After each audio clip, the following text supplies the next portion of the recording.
If you have any specific issues or concerns that maybe aren't addressed in today's session, let us know and we can give you the contact information on how to reach these two very important people.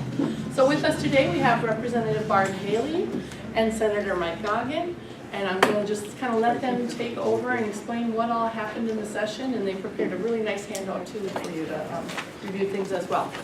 So go ahead. Okay. Thank you. Okay. You start off. Okay, so this is our first one. We're going to be doing a lot of these all over the district, so kind of bear with us. Maybe what we'll do is just brief, each of us give a brief recap, and then, I'm really interested in your questions, and so we can handle it that way. So I'll start. I'll tell you the committees I served on. I served on Health and Human Services, Education, Policy and Reform, and Higher Ed. And so when you think about state government, almost 90% of our budget is education or health and human services. So it was quite the intense session to serve on those committees. I'm really pleased with the work that we did. It was an incredible session. And again, we'll kind of get into those details, but we were able to provide the governor signs on all these budget bills. We will have tax relief. We have a transportation bill that people have been waiting on for years. We got a bonding package passed, which this being a non-bonding year was a big hurdle. And we put more money into education. So for me, I think those were the priorities in addition to doing some healthcare reform, so I can address some of that. It was, like I said, an eventful last couple weeks of session. You probably all saw the kind of up to the minute when we were trying to meet the May 22nd deadline, and then we had some agreement with the governor at 11 p.m. And we were able to then finish our work within that first week post-session. So that too was something I think both the Senate and the House really wanted to do. I know I didn't want to come back to you, the voters, and say, we're not done. So we said we're not leaving St. Paul till we get this done. So all those 11 budget bills are now on the governor's desk. And the Senate and the House worked very closely together with the governor. Something else that I was proud of because, I wanted to show folks that compromise is not a bad thing. We got some of what we wanted as Republicans in the House. The Senate had their priorities as well, and the governor, got some of the things that were really important to him. So I'm very hopeful at this point that he will sign all those budget bills. So maybe I'll stop there, Mike, and you can give an overview, and then we can get into details. I won't go into much more detail than what Barb did, but I do want to say that Barb and I worked a lot together on legislation and on bills, and basically we're trying to help each other out, being both new to the legislature, and that we needed to help each other out, kind of lean on each other to help each other get through the process up there, and the process is not the easiest one, and it shouldn't be, because this is legislation affects everyone's lives, and so we need to make sure that what we're doing up there, we make sure we're doing the right thing. And the bottom line is what are we going to do to help everybody in our communities, our districts, and in the state of Minnesota have the quality of life that they want. And so that's what we work towards. And a lot of hard work, but we did compromise. I went up there. I'm willing to work with people. I do it every day at my job, and so I'm willing to work with people and say, hey, let's get the ideas on the table and let's work together. And that's what we did. We did get bipartisan bills passed and on the governor's desk. And the unfortunate part towards the end is, we had a computer glitch with the revisor's office that night, and that slowed everything up because they've got to make sure everything's right in the bills that go to the governor's desk, and they go to the Senate and the House, and then on to the governor, and so that delayed us, really. It took a good 24 to 48 hours of time to get that computer system back up and running, and so it is what it is, but the whole time we did work together, and I'm really proud of the work we did. We got in, the first thing we had to do was we had to fix the healthcare system and get it stabilized and get it ready for 2018 so that people are not going to continually see double-digit increases in their healthcare premiums. So I'm really proud of the work that we did on that. And again, like Barb said, we've got a tax relief for everybody. Primarily it's going to be for the low-income and middle-income people. The small businesses are going to get helped out with it. The farmers are going to get helped out with it. And as part of the bonding bill that Barb was talking about, provided the governor signs it, we're gonna get the money to do the Riverfront Renaissance project. And we're also got the money in there to do the Sturgeon Lake overpass over the railroad tracks.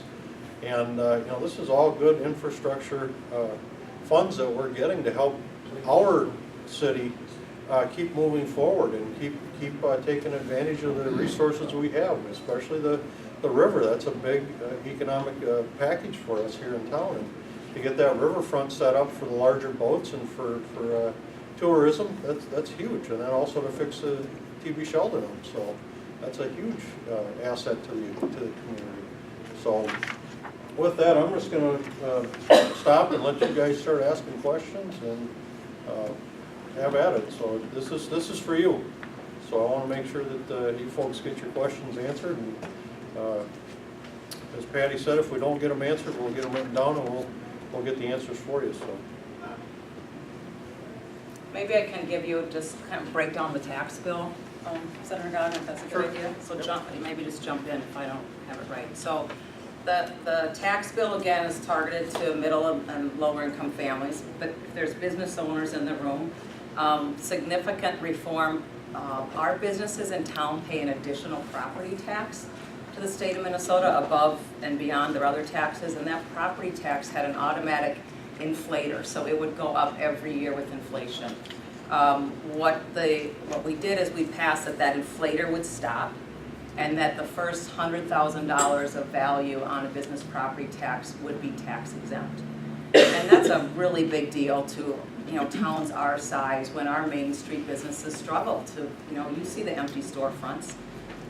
It would shock you, the property tax that those folks pay. One of our butchers in town, meat shops, and those are pretty small facilities, right? So think of where you can go to buy meat.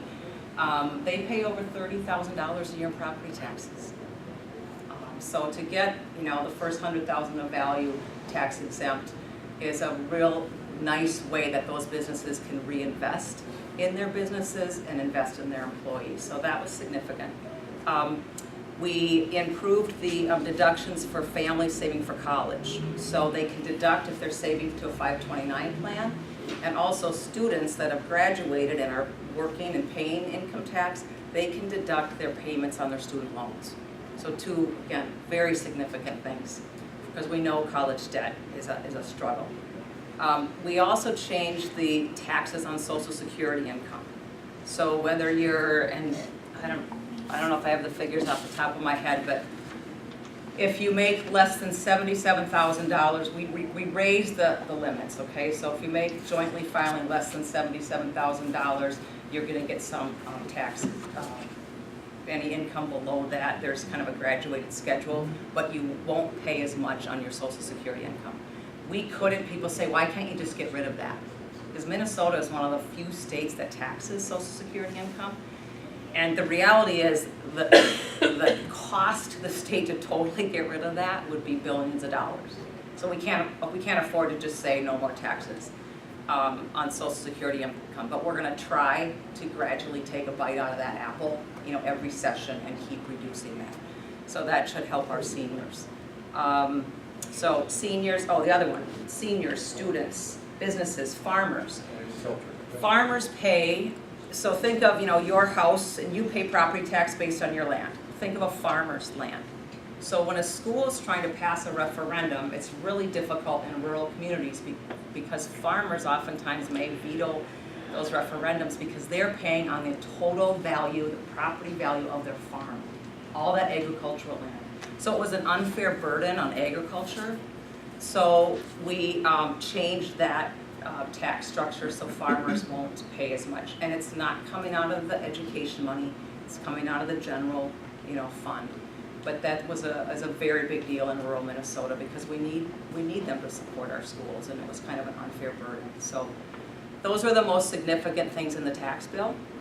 And by the way, I was in Pine Island today over lunch at the Pine Island schools, and the superintendent down there was very grateful for that change in the agricultural tax because they've been voted down 4 times now on referendums, and because the farmers just can't take on that burden anymore. And so our smaller communities like that are very grateful for that change so that they can get an equalization on the referendum. So it'll really help out the small communities. The other thing we did is, we hear a lot about daycare costs and what a burden that is for families. You know, it's so expensive to have kids in daycare, so we increased the deduction for childcare costs for young families, so they'll get a higher tax deduction on those daycare costs. So questions on the tax bill? If we maybe start there, if that's a good summary. So overall, it's a $650 million tax relief package for this biennium. So. Yeah, the most that we've had in Minnesota in a decade. So why did you choose to do a tax deduction instead of a tax credit that's more progressive to help low-income families with childcare? That Are you specifically about the childcare or the tax Well- cuts in general? for childcare? Yeah, Because obviously quality childcare is more of a challenge yep. the lower yep. your income. There's different scholarship money as well for childcare, and especially childcare that is, say, preschool as well. So we put money into quite a bit into scholarships for that, about $25 million into scholarships.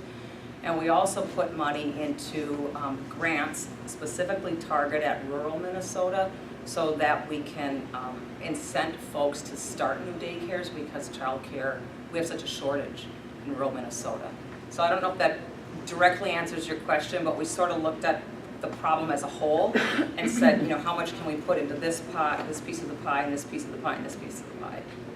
So when they fill out their tax return, that's where that deduction comes into play. But you only deduct if you're paying taxes, and if your Yeah. income is so low you're not paying taxes, you don't get any money, or you don't get any tax income. I'm not sure what level you're talking, at the low income Yeah. level? Mm-hmm. That is true. Yep. Yep. And there are a lot of kids that are affected by that. Yep. Yes, ma'am.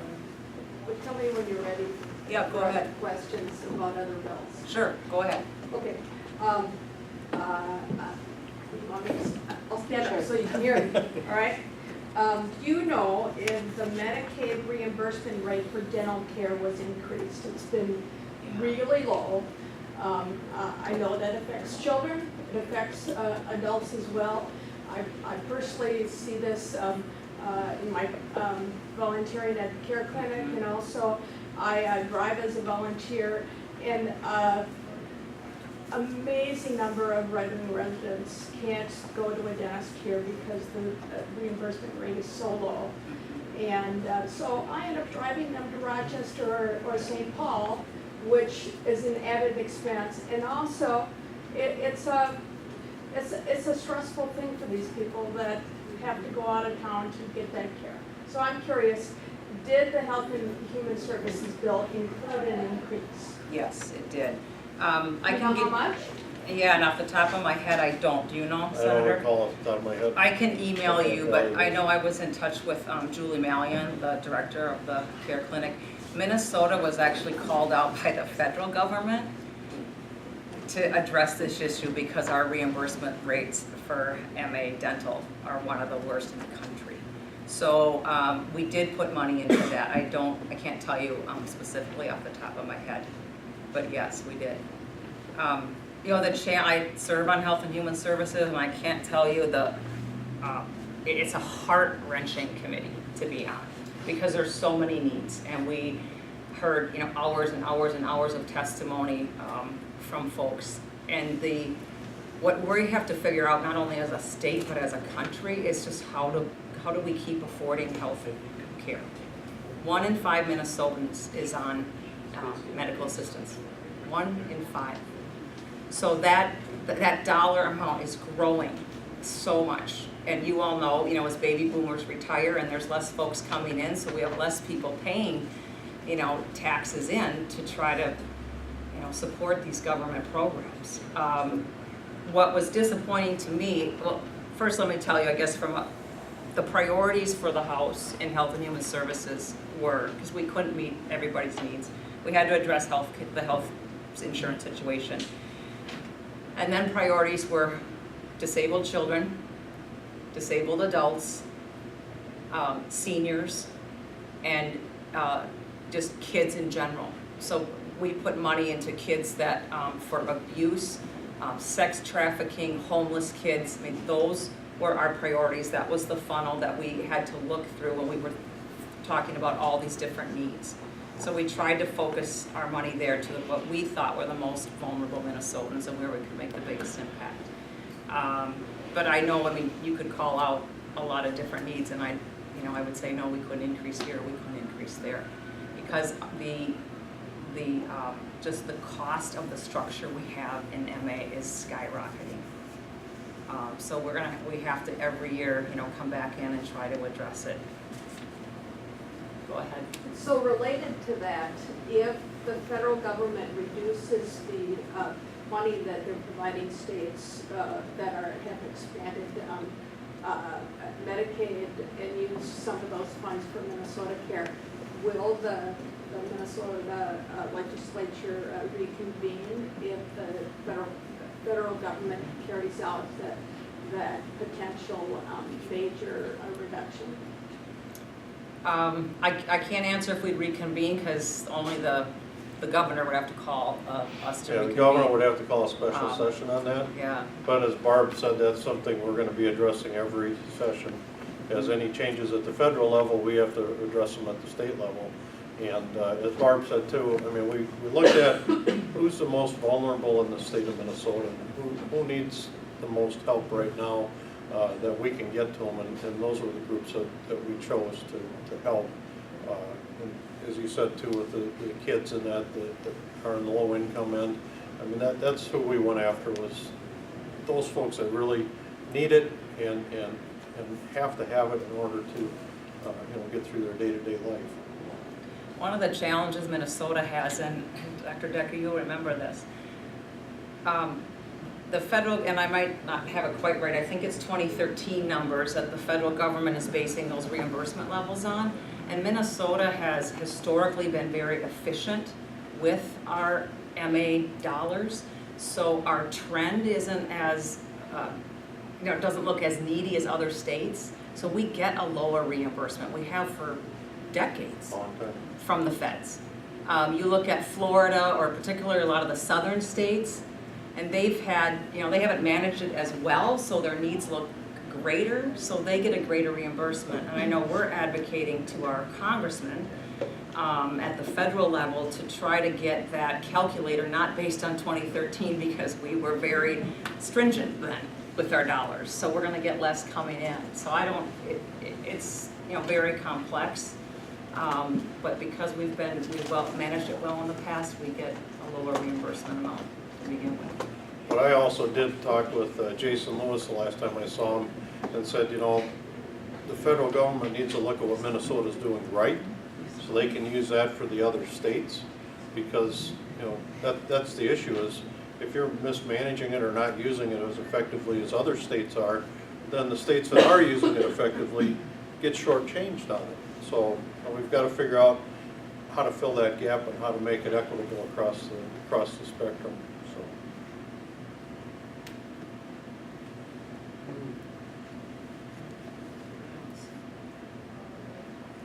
I'll jump in here then. I actually worked a legislative session back in the mid-90s, so I can attest to the amount of work and hours and time that you guys have spent over the last few months. So I want to thank you for your service and your dedication and your sacrifice for the benefit of hopefully the entire state of Minnesota. I have found myself to be kind of a moderate. I voted Republican and Democrat back and forth, but the political climate right now is really making me a bit fearful that the Republicans as a whole are really doing and putting policies in place that benefit a few to the detriment of many. I have lots of questions just on your guys' voting records this past session about education and transportation and different things, but one of the things that I want to specifically talk about is environmental issues at the state of Minnesota. We are the land of 10,000 lakes, and we have amazing resources in this community, but I read a MinnPost article by the senator that I worked for in the 90s who said that the sheer number of attacks on the environment is staggering at what happened up at the Minnesota State Capitol this year, including undoing of buffer rules, weakening clean water standards to violate federal regulations or requirements, doubling the feedlots before an environmental state study has to be done, allowing corporations to prepare environmental impact statements that shield key data from public inspection, and so on and so on and so on. The other thing is that they were wrapped up in omnibus bills and budget bills. I mean, it's such a convoluted thing that no one even knows that this is happening. So I'd really like to hear your guys' thoughts on the state of the environmental policies in the state. And I know Senator Goggin, you specifically voted yes for increasing feedlots to 2,000 head before an environmental study has to be done. I live out in the country, I'm surrounded by farms, I'm related to most of them, but I drink well water. And I don't think it's a big burden to have an environmental study done to make sure that that happens properly. So, thank you.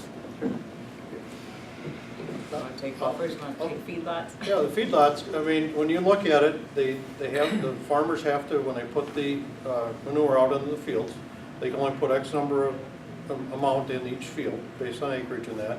And when you look at what the impact studies have been done, they're not showing anything any different than what they're already doing.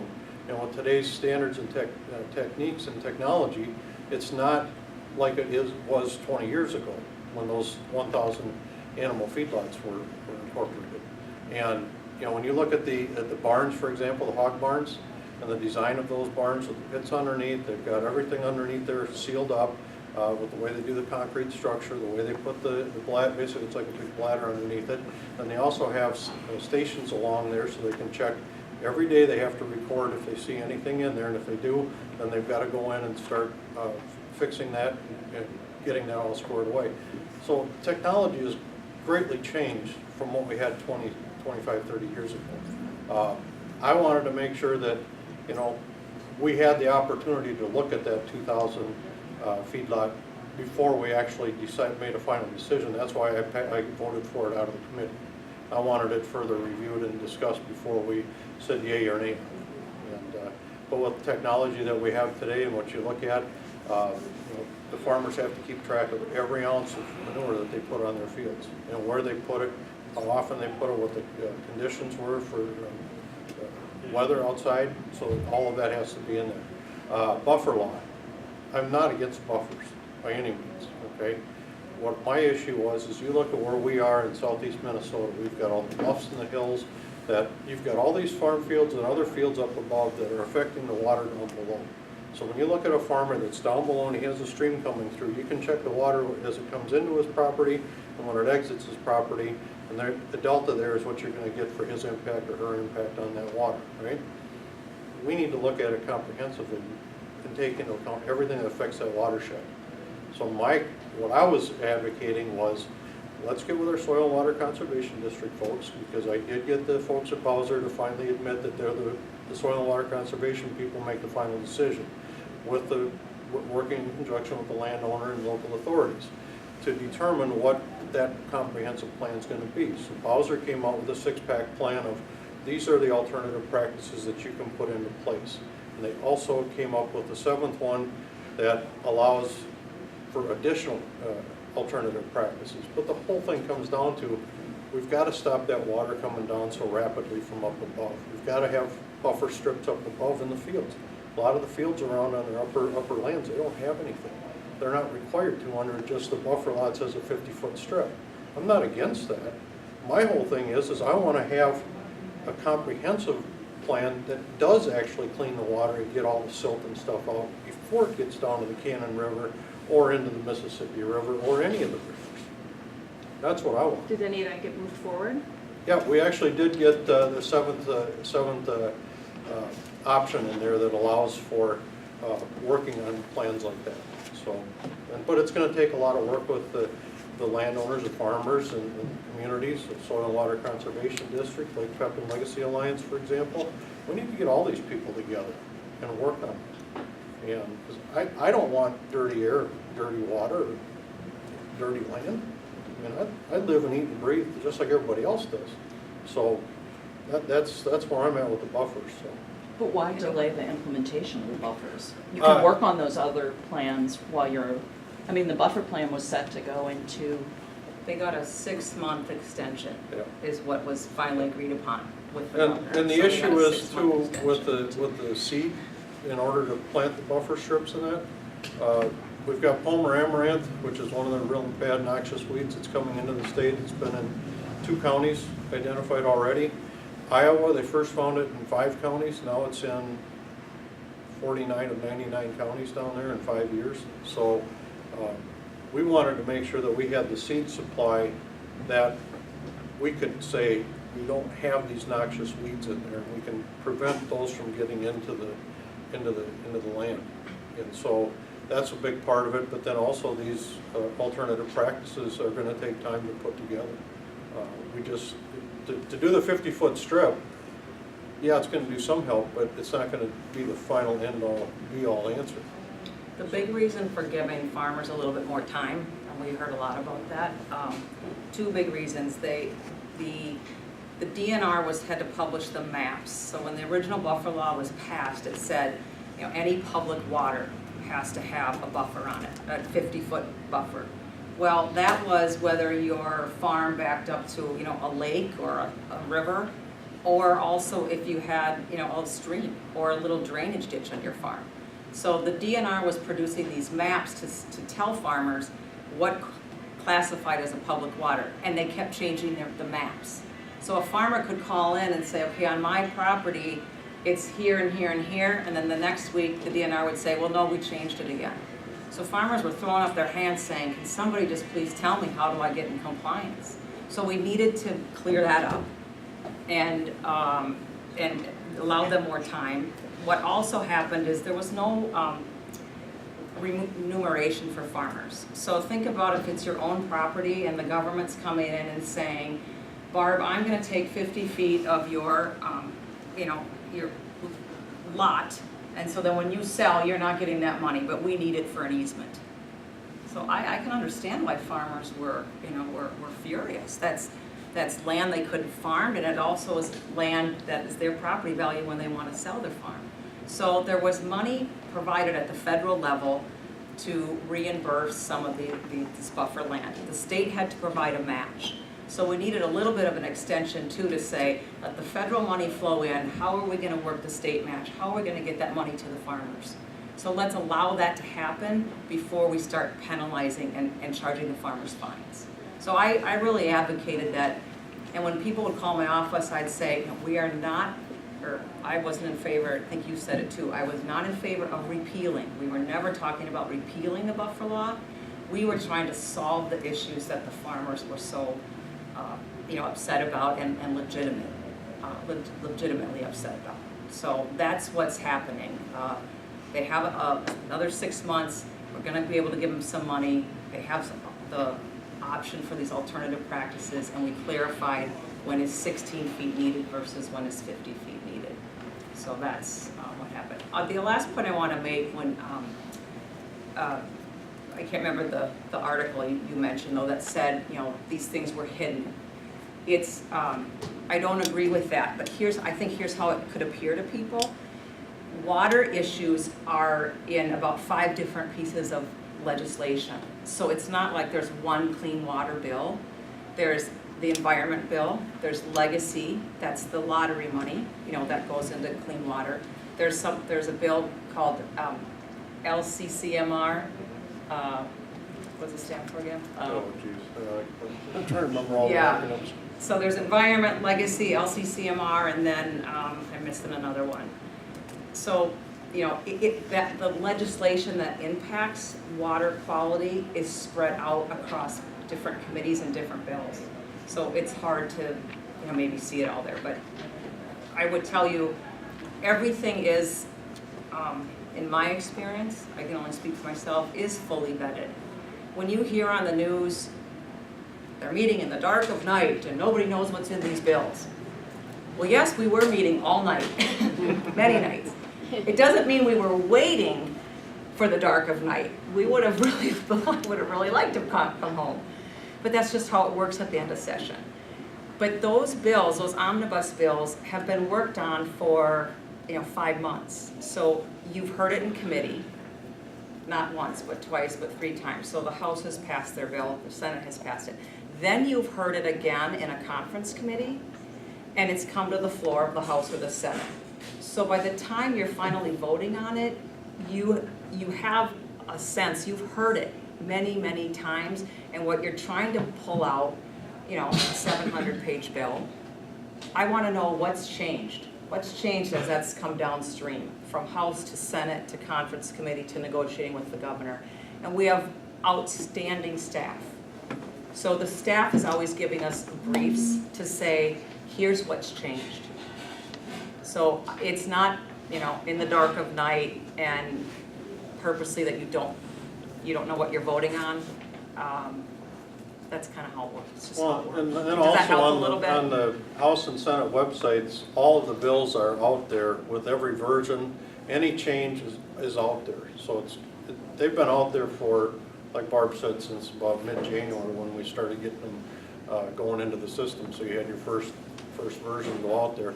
But they are out there in every version that we've seen, that the governor's seen, that anybody has seen.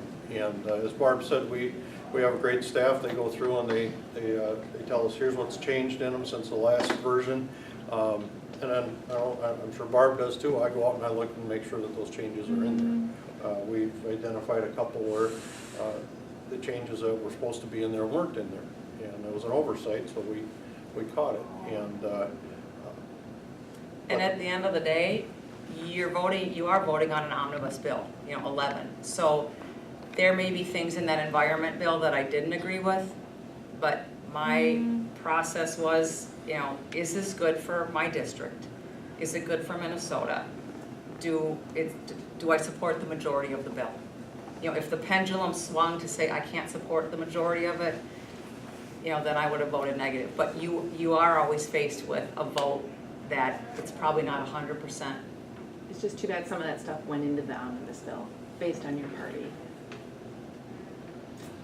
And I can tell you, as someone who has put together multiple loan packages and multiple P&Ls, that when you are a corporate farmer putting in a 2,000+ unit animal farm, a $30,000 review is just a line item expense, and it's not a big deal. Especially when that law already exists and you know when you're putting together your package that it's just a cost. And it's a cost that we need you to bear because of the bigger costs that get paid by the neighbors and the county members when your business deal goes bad.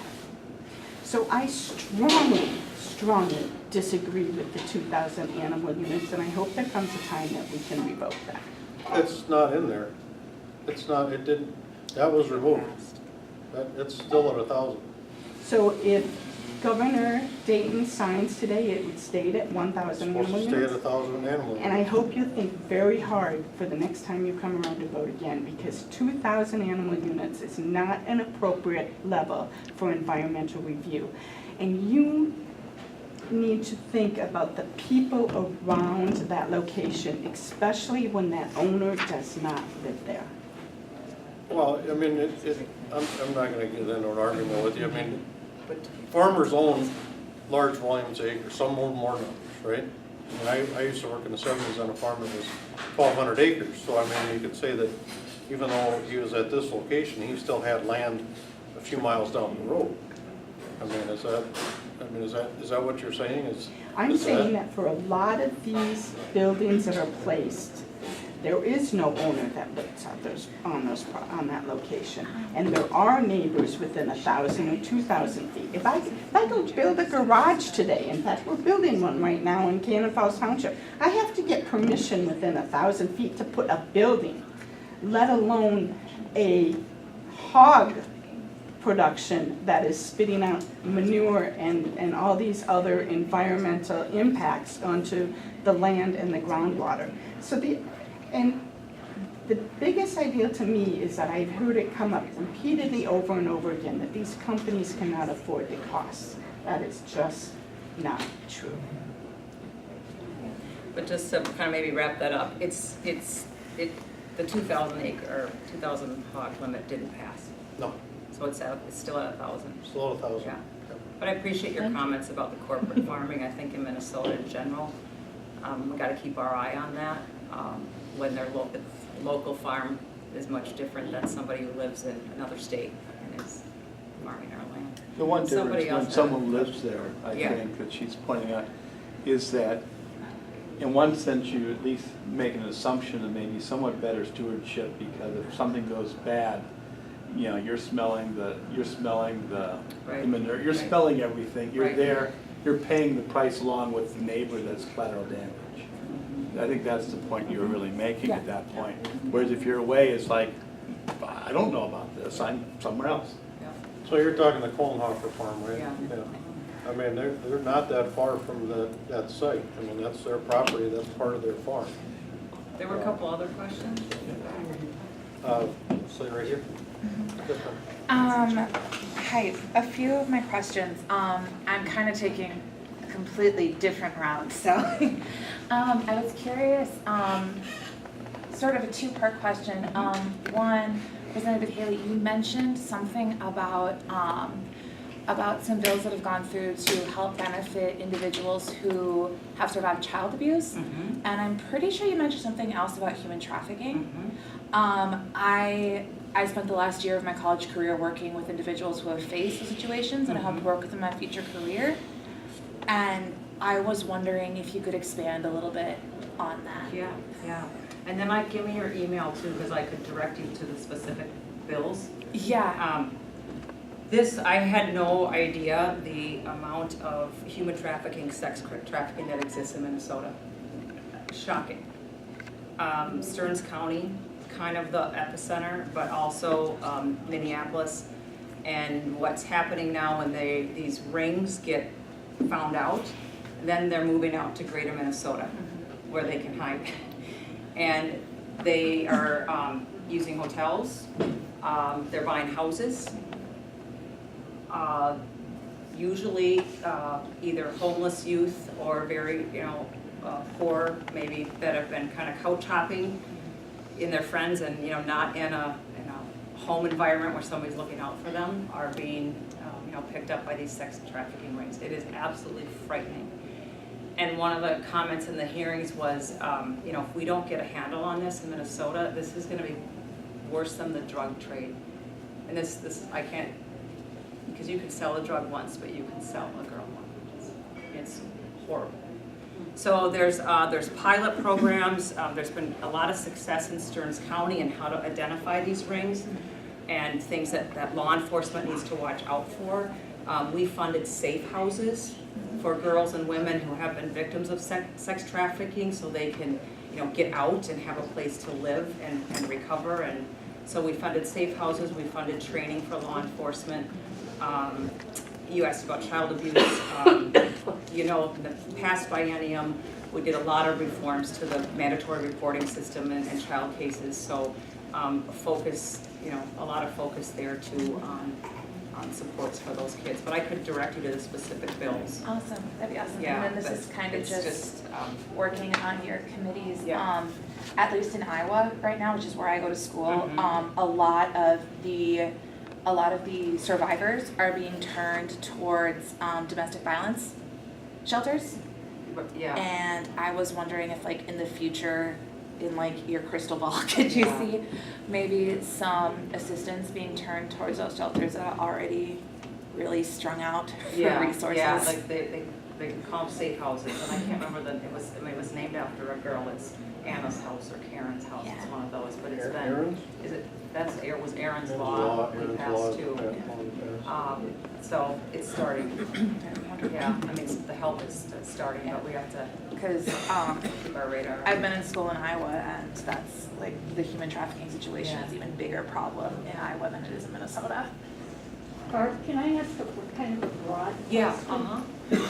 Any of us that have dealt with legislation, both federal and state level, get really frustrated with these omnibus bills.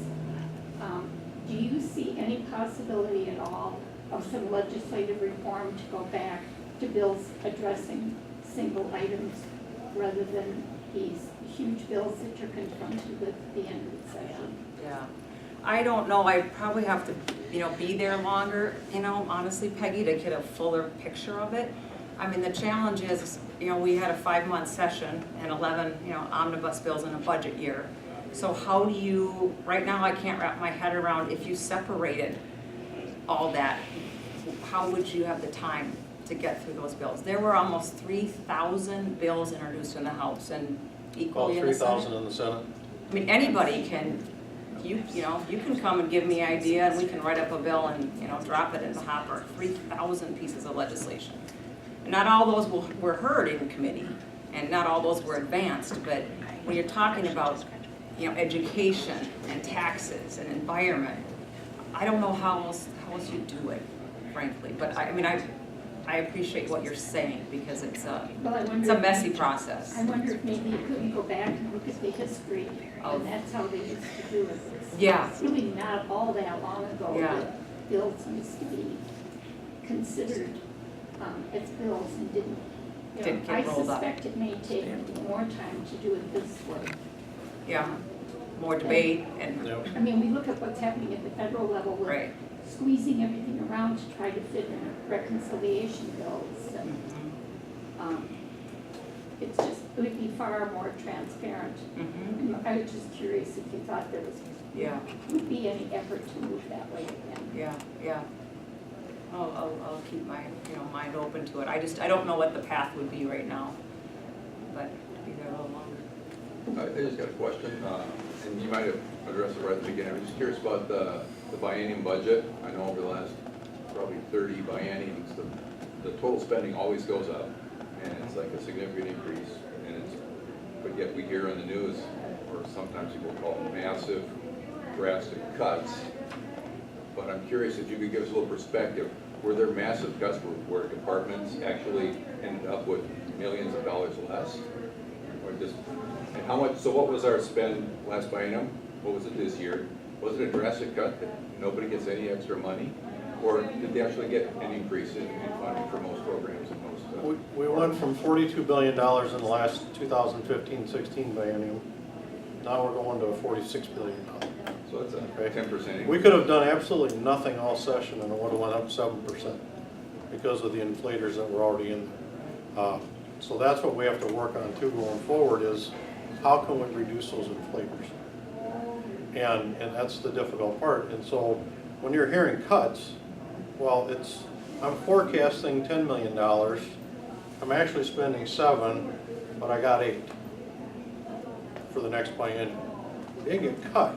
They just didn't get what they wanted, what their forecast was. And so that's what you're hearing. Nobody's base got cut.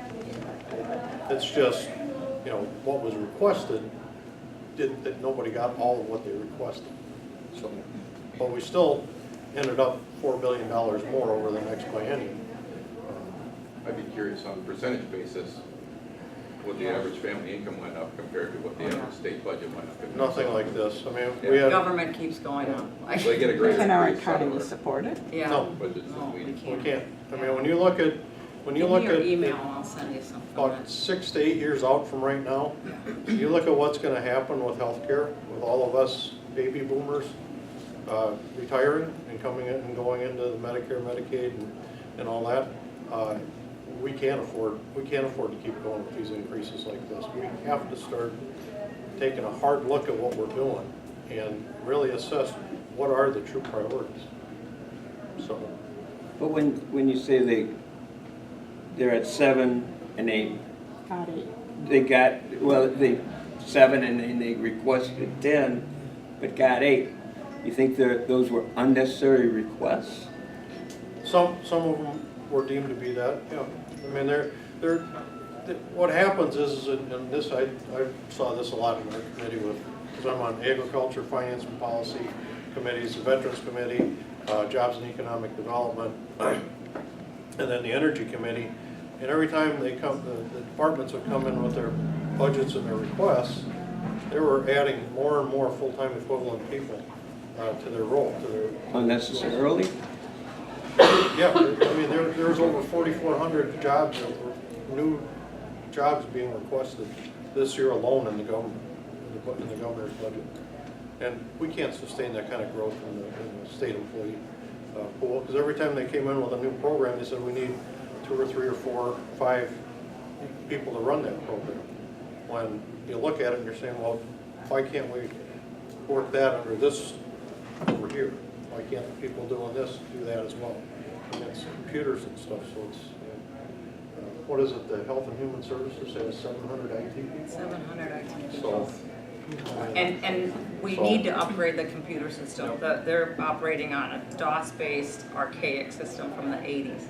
But when we said, okay, if we put money into upgrading this infrastructure that runs all of Health and Human Services, you know, you're gonna have efficiencies, then where is that headcount reduction gonna come from? And it was flat out refused. And it's not that I, wanna pick on the state government, but we cannot, it can't continue to grow at the rate it's growing. we're seeing 5 to 10% growth every biennium in the state budget, and that's just unsustainable. We just can't get that much money out of the people in Minnesota to continue on like that. We're looking, if we keep going this route, we're gonna be over $50 billion the next time around. What's our population growth? Flat. But you had a surplus that you're returning in the form of tax cuts. Yeah. Which We are. seems to belie the statement that we can't afford the government that we have, providing services we need. Well, that's money over and above what was needed to run the government as it sat, okay, as it is. But if we keep continuing going forward with all these increases in state employee increases and that, and all these additional new programs, then yeah, we're gonna have to do that. But the bottom line is we've gotta prioritize what the programs are that we really need to be doing. So. And one of the misnomers about the surplus, it's not money that's sitting there at the state government. It's a projected surplus from tax revenue that hasn't been collected yet. So, it's your money that you haven't paid in that we're trying to give you some back. And so it's a balance. I was an advocate of some tax cuts, especially for where we place those tax cuts. And seniors and students and small business owners and farmers. And tobacco. And, Yeah. you can't continue to just, That was Why one do of we the- cut, why do we cut the inflator on the tobacco tax? Yep. Why? It's a tax on poor people. Yeah, it is. It's a It tax. reduces smoking, it reduces costs, does everything There's you still, the want. tax wasn't cut, the automatic inflator was stopped. Right, I So, understand I that, just- but you're talking Yep. about automatic inflators in our costs. Yep. But you're cutting the automatic inflators in our tax revenue. You have to be consistent. But that one does hit poor people most, because the studies also show that, poor people smoke, so. But I understand, that's a But you That was- that's a you tough gotta one. look at who benefits from that tax cut. Citizens in Minnesota? I don't think so. There's So another hand up. We've got about 5 minutes 5 minutes, left, okay. so if there's any more Talk a little bit questions. about how teacher licensing is gonna be changing. Yeah, that was a big reform. I'll take it if you want, because I sat She's on the on the committee. education committee. First of all, education as a whole, 1.3 billion. 1.7. And 2 and 2 on the formula, so I was glad we were able to, get that accomplished. So what that means is 2% increase in the money that goes to school districts is based on these really complex formulas. So 2% this part of the biennium, 2% next year. The teacher licensing reform, this has been worked on for, the past 5 years and real intensely over the past 2 years. There were 2 departments. If you were trying to get licensed as a teacher, you had to go to a licensing board, and you also had to go to the MDE, the Minnesota Department of Education. And it was kind of one of these things where the right hand didn't know what the left hand was doing, and it took a lot of time, and it was really frustrating. If you talk to any school board or superintendent or principal, they'd say, it was so difficult to work within this system. So one of the priorities is one entity that handles teacher licensing. So we did that.